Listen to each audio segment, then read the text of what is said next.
Namanya Galih, usia 27 tahun. Aku tinggal di sebuah kota yang sebenarnya tidak terlalu besar, tapi juga tidak bisa dibilang kecil. Kota ini ramai, padat, dan penuh orang sibuk. Aku bekerja sebagai karyawan di sebuah toko elektronik. Gajinya memang tidak seberapa, tapi cukup untuk kebutuhan sehari-hari. Aku termasuk orang biasa saja, bukan orang yang suka tampil mencolok. Bagiku, hidup ini cukup dijalani dengan sederhana, asal bisa makan, bayar kos, dan sesekali nongkrong sama teman. Sehari-hari aku tinggal di sebuah kos sederhana di pinggiran kota. Kosnya tidak besar, tapi lumayan nyaman. Pemilik kos Bu Ratna, seorang ibu setengah baya yang ramah. Kadang beliau suka bawain gorengan kalau sore, jadi suasana kos tidak pernah sepi. Teman-teman kos juga asik-asik, walaupun kebanyakan sibuk kerjaan hidupku selama ini, bisa dibilang datar. Aku berangkat kerja pagi, pulang sore, dan kalau ada waktu luang biasanya aku menghabiskan malam dengan menonton film atau membaca komik di kamar. Tidak ada sesuatu yang benar-benar spesial. Kalau ditanya soal asmara, ya bisa dibilang agak sepi juga. Pernah dekat dengan seseorang, tapi ujung-ujungnya kandas karena aku terlalu sibuk dengan pekerjaanku, sedangkan dia butuh perhatian lebih. Sejak itu, aku jadi agak malas memikirkan soal percintaan. Kota tempat aku tinggal punya satu ciri khas, lalu lintasnya yang padat. Kalau pagi dan sore, jalanan bisa macet luar biasa. Suara klakson, motor selap-selip, dan orang-orang yang terburu-buru seperti sudah jadi pemandangan biasa. Aku pun terbiasa naik motor ke tempat kerja. Motorku memang bukan motor baru, tapi cukup tangguh untuk menembus kemacetan. Di toko elektronik tempatku bekerja, aku punya seorang rekan kerja dekat bernama Raka. Usianya sebaya denganku. Kami sering bercanda, saling membantu, bahkan kadang suka nongkrong bareng sepulang kerja. Raka ini, orangnya supel, gampang akrab dengan siapa saja. Dia sering bilang, "Galih, hidup jangan terlalu serius bro. Kadang kita perlu ambil resiko, biar nggak terus di zona nyaman." Aku cuma bisa nyengir tiap kali dia ngomong begitu. Dalam hati aku tahu sih, apa yang dia bilang ada benarnya, tapi aku bukan tipe orang yang suka coba-coba.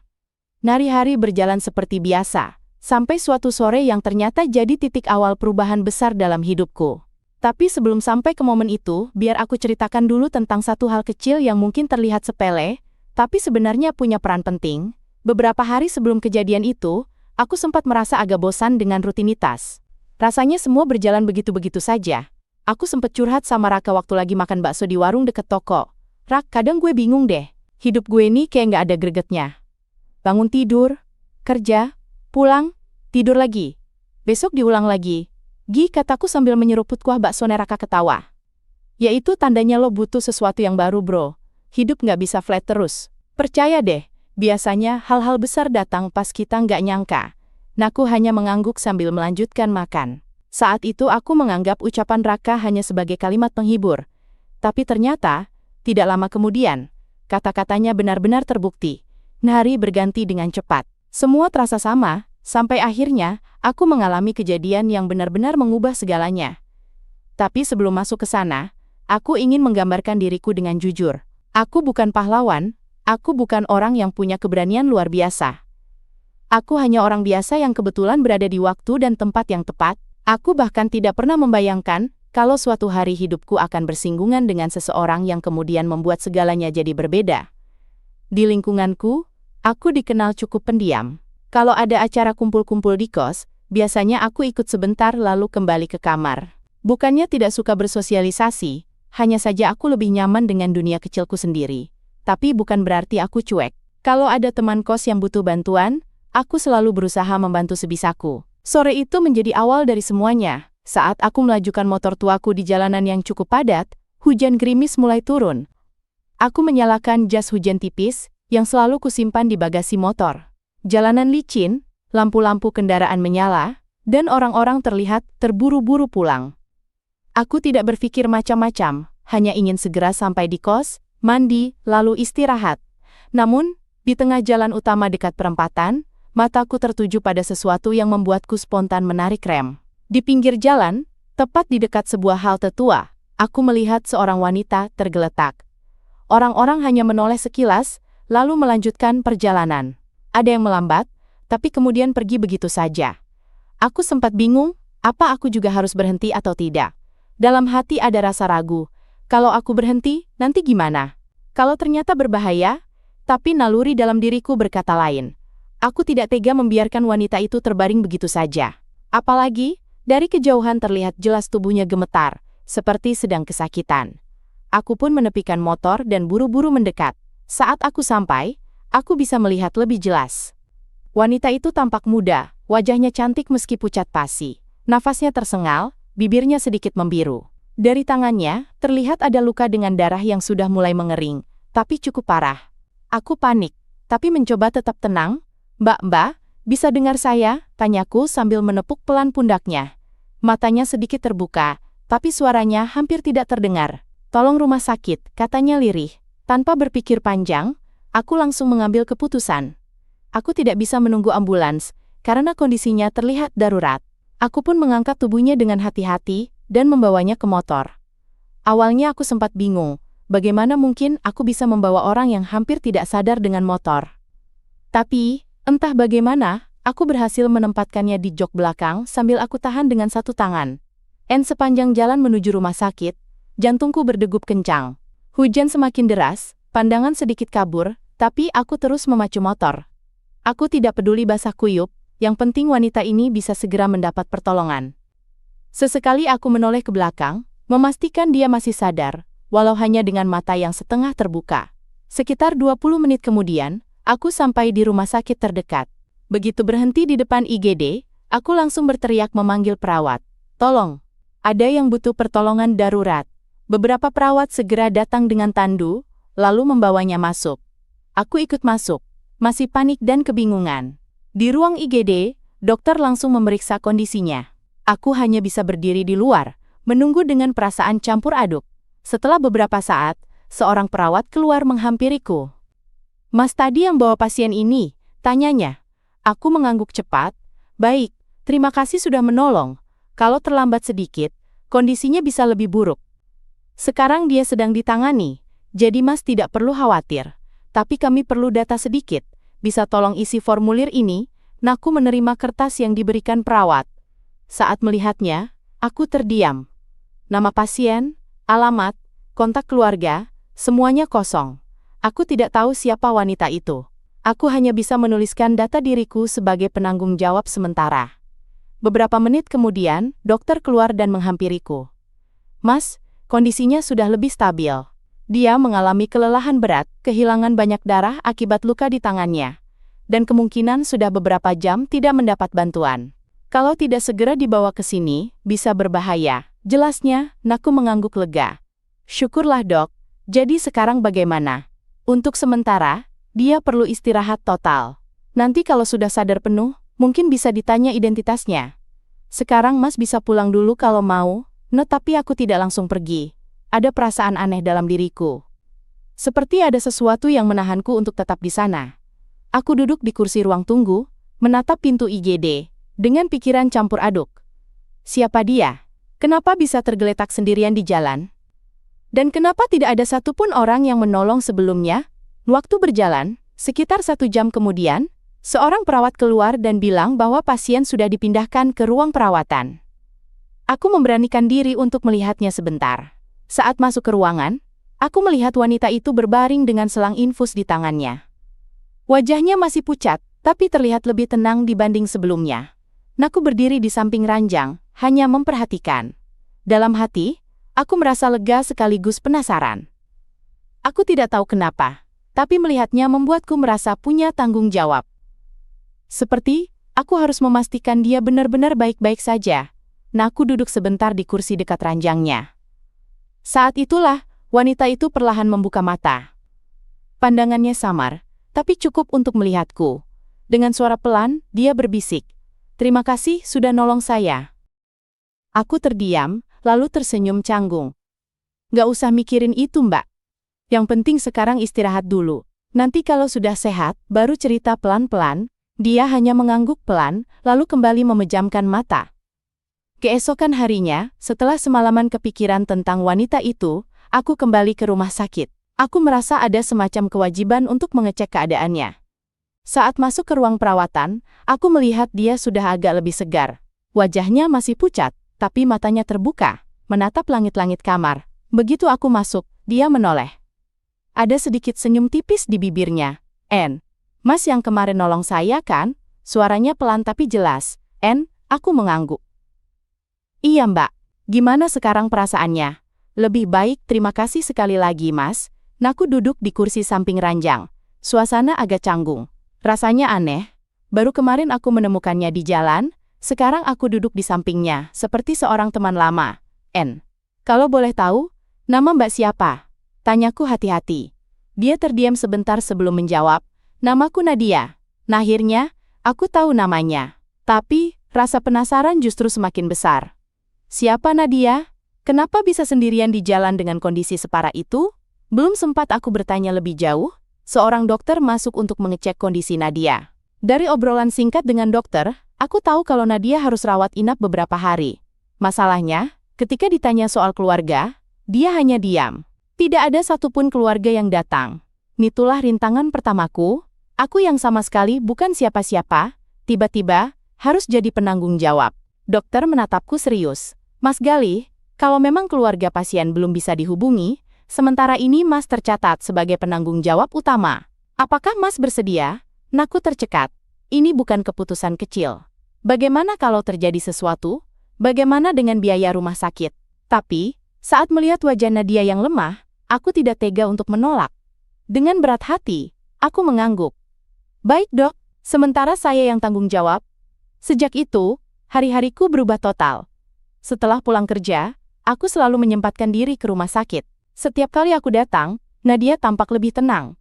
Meski belum banyak bicara, aku bisa merasakan dia mulai percaya padaku. Namun, tidak semua berjalan lancar. Rintangan mulai datang satu persatu. Pertama, soal biaya. Pihak rumah sakit mulai menanyakan jaminan untuk rawat inap. Aku bukan orang berada. Gajiku pas-pasan. Tabunganku pun tidak banyak. Aku sempat kebingungan. Dalam hati, aku bertanya, kenapa aku harus terlibat sejauh ini? Bukankah aku bahkan tidak mengenalnya? Tapi di sisi lain, aku merasa meninggalkannya sama saja dengan mengkhianati nuraniku. Akhirnya, aku memutuskan menggunakan tabungan daruratku untuk membayar biaya awal. Rasanya berat sekali, tapi aku tidak punya pilihan lain. Rintangan berikutnya datang dari lingkunganku sendiri.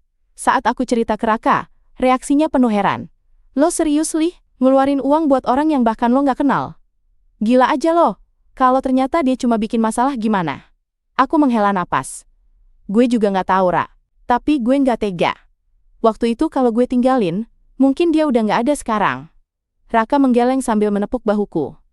Ya udah, gue cuma ingetin. Hati-hati aja. Selain itu, di tempat kerja aku jadi sering kena sindiran karena pulang terburu-buru untuk ke rumah sakit. Bosku pernah menegur, Galih, kalau kamu terus begini, kerjaanmu bisa terbengkalai. Ingat tanggung jawab di sini juga. Aku hanya bisa meminta maaf sambil berjanji tidak akan menurunkan performa.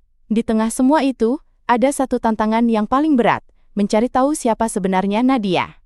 Setiap kali aku tanya soal keluarga atau pekerjaannya, dia hanya tersenyum samar dan berkata, nanti saya cerita, Mas, kalau saya sudah siap naku jadi serba salah. Bagaimana bisa aku membantu kalau aku tidak tahu apa-apa tentang latar belakangnya?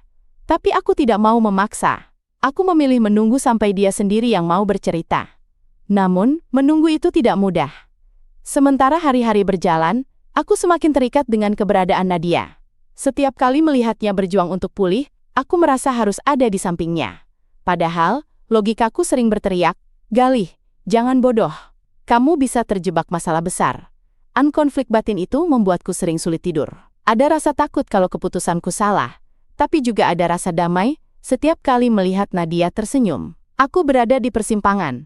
Apakah aku harus menjauh demi menjaga diriku sendiri, atau tetap bertahan meski risikonya besar? Sampai akhirnya, suatu malam ketika aku baru saja sampai rumah sakit, aku menemukan Nadia sedang menangis diam-diam di ranjangnya. Wajahnya basah oleh air mata.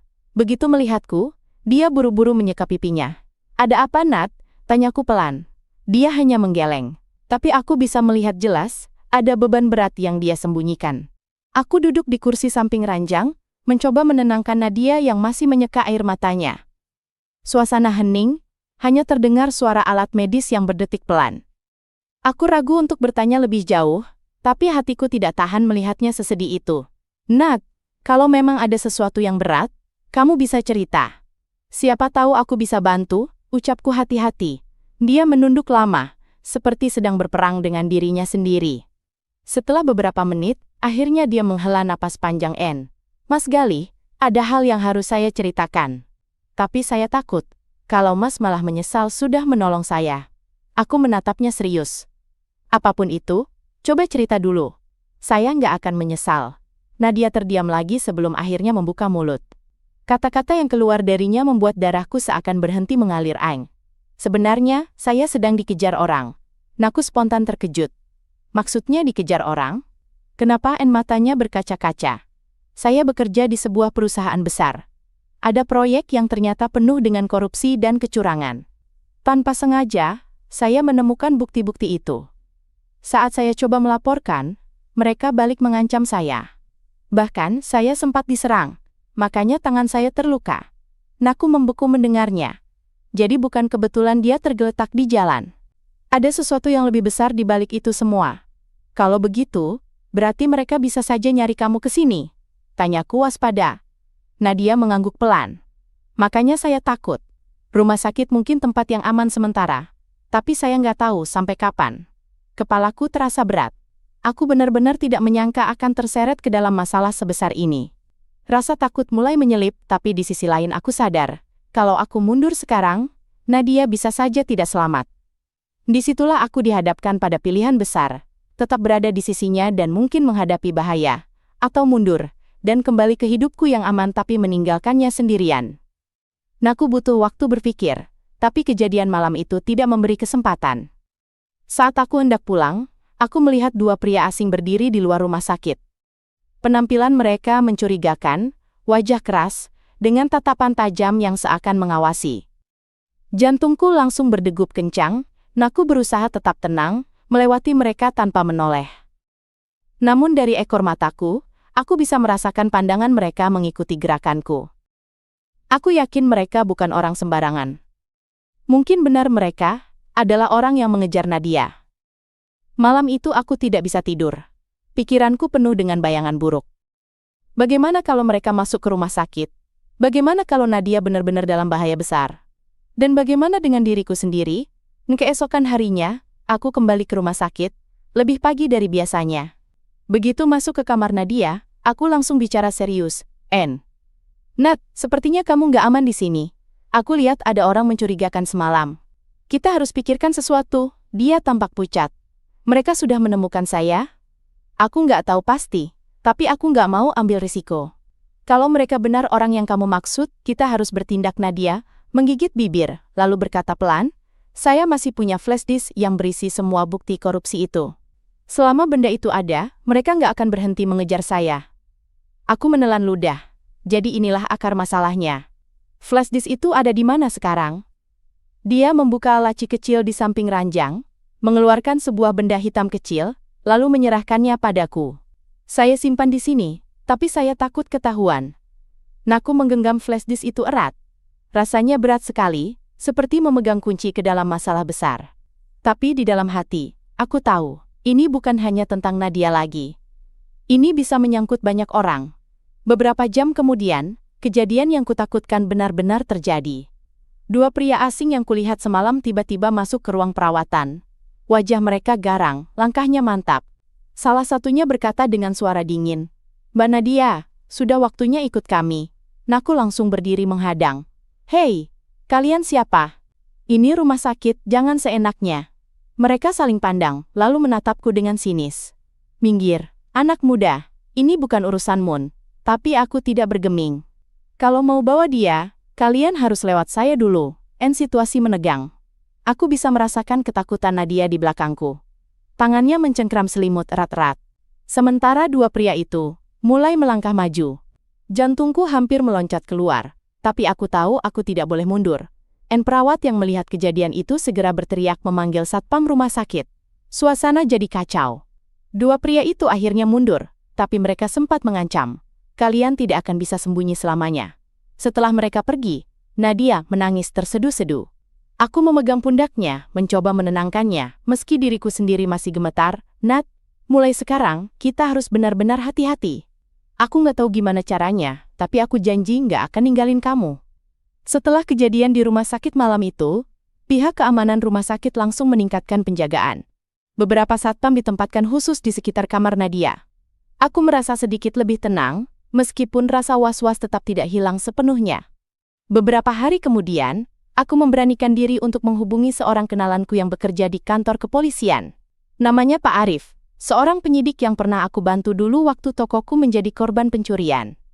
Aku menceritakan secara singkat tentang Nadia, tanpa menyebutkan lokasi persis untuk menjaga keselamatannya. Pak Arif terdiam lama sebelum menjawab. Galih, kalau memang benar ada bukti korupsi besar seperti itu, kasus ini bisa sangat berbahaya. Tapi percayalah, hukum tidak boleh kalah. Simpan flash disk itu baik-baik, jangan biarkan jatuh ke tangan yang salah. Saya akan cari cara supaya kita bisa lindungi Nadia. Mendengar ucapannya, beban di dadaku sedikit berkurang. Setidaknya, aku tidak lagi merasa sendirian. Ada orang lain yang bisa dipercaya untuk membantu. Hari-hari berikutnya, kondisi Nadia semakin membaik. Luka di tangannya mulai sembuh, wajahnya lebih segar, dan senyumnya perlahan kembali. Kami sering mengobrol ringan di kamar perawatan. Tentang makanan favorit, masa kecil, bahkan mimpi-mimpi yang sempat dia kubur karena tekanan pekerjaannya. Naku dulu pengen banget jadi penulis, katanya suatu sore sambil menatap jendela. Tapi hidup malah membawaku ke dunia kerja yang keras. Aku sampai lupa sama mimpi sendiri. Aku tersenyum. Mungkin ini saatnya kamu mulai lagi, Nat. Hidup gak berhenti, cuma karena kita jatuh sekali.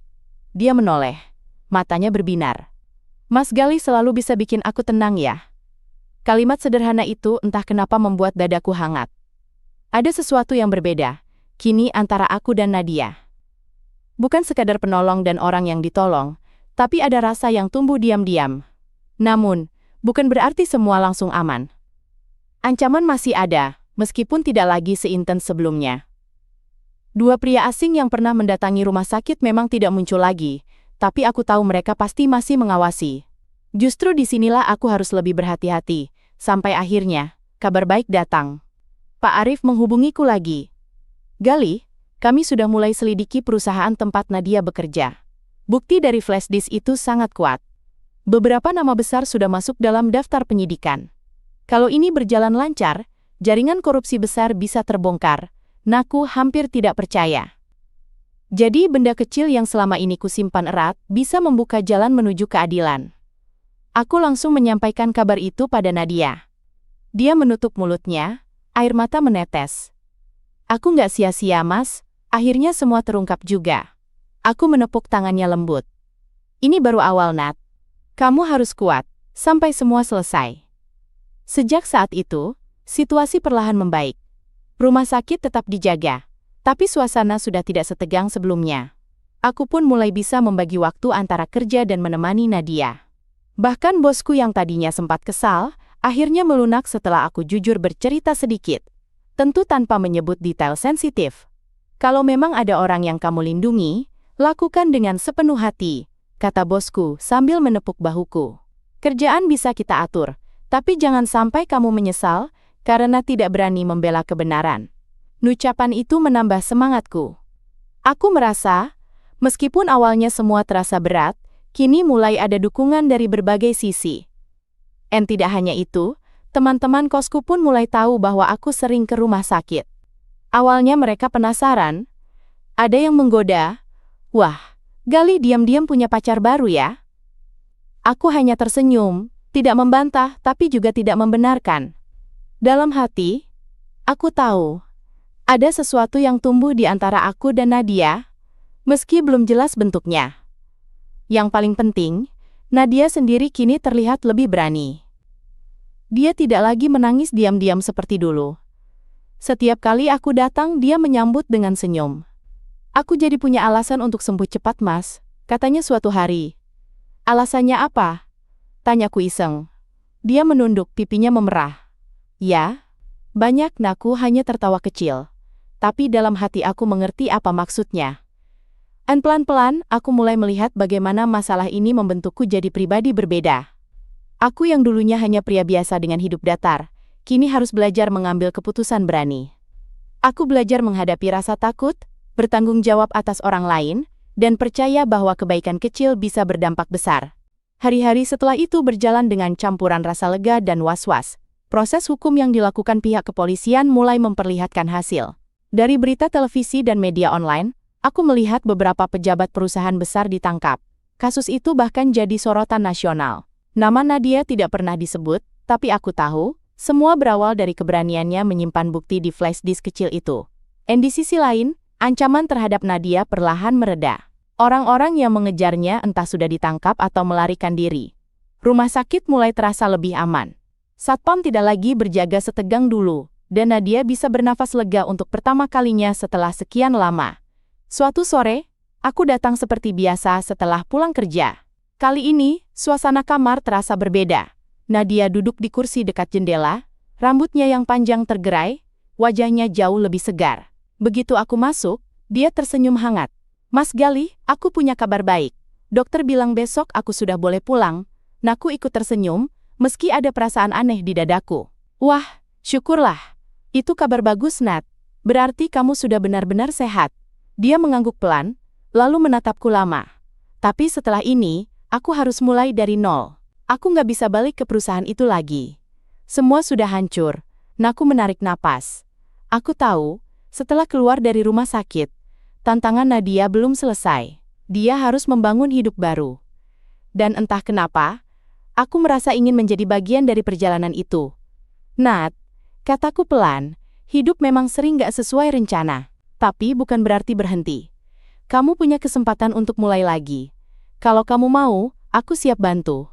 Dia terdiam, matanya berkaca-kaca. "Mas Galih, kenapa selalu ada buat aku? Padahal kita baru kenal." Aku tersenyum canggung. "Kadang, ada pertemuan yang terasa lebih berarti dari sekadar waktu. Aku nggak bisa jelasin kenapa, tapi aku tahu, aku nggak mau ninggalin kamu." Air mata Nadia menetes, tapi kali ini bukan karena takut, melainkan karena haru. Dia mengulurkan tangannya, dan aku menggenggamnya erat. Keesokan harinya, aku menjemput Nadia keluar dari rumah sakit. Meski sederhana, momen itu terasa seperti kemenangan besar. Dari seorang wanita yang hampir kehilangan nyawa di pinggir jalan, kini dia bisa melangkah keluar dengan senyum dan harapan baru. Hari-hari setelahnya, kami mulai menjalani rutinitas berbeda. Aku sering mengajaknya jalan sore, sekadar menikmati suasana kota, atau duduk di warung kopi sederhana. Obrolan kami semakin akrab, bukan lagi penuh kecanggungan seperti dulu. Kami bicara tentang masa depan, tentang hal-hal kecil yang membuat hidup lebih berwarna. Suatu kali, Nadia berkata sambil menatap langit senja, "Aku pengen banget mulai nulis lagi. Entah itu cerita, artikel, atau apapun. Aku pengen suaraku didengar tanpa harus takut lagi." Aku mengangguk mantap. "Itu ide bagus. Aku yakin kamu bisa. Bahkan, kalau perlu, aku siap jadi pembaca pertama tulisanmu." Dia tertawa kecil, tawa yang membuatku sadar betapa berharganya perjalanan ini. Namun, tidak bisa dipungkiri, semua yang terjadi telah mengubahku juga. Aku yang dulu hanya menjalani hidup datar kini belajar arti keberanian, tanggung jawab, dan kepercayaan. Dari seseorang yang nyaris asing, aku menemukan arti persahabatan, bahkan mungkin sesuatu yang lebih dalam. Beberapa bulan kemudian, kasus korupsi besar itu resmi diumumkan selesai. Banyak orang dipenjara, dan perusahaan yang terlibat mengalami perombakan besar. Nama Nadia tetap dirahasiakan demi keselamatannya, tapi aku tahu, dialah kunci dari semua itu. Malam setelah berita itu tayang, kami duduk berdua di sebuah taman kota. Angin sepoi-sepoi berhembus, lampu jalan menyala temaram.